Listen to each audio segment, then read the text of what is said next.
Hey guys, in this video we're switching gears from tattoos to sandcastles. Join us as we step outside our comfort zone and explore creativity beyond the studio.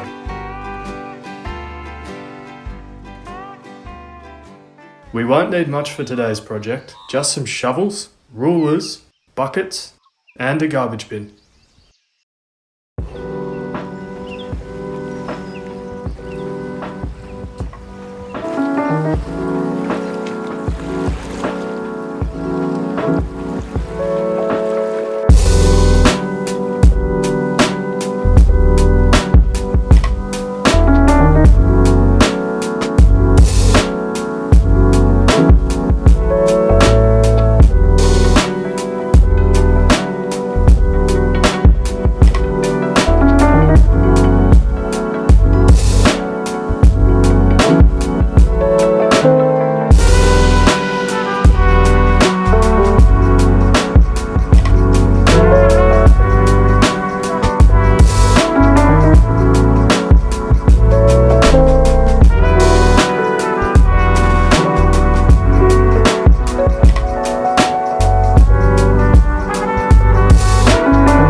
It can be a humbling experience, putting so much effort into making something,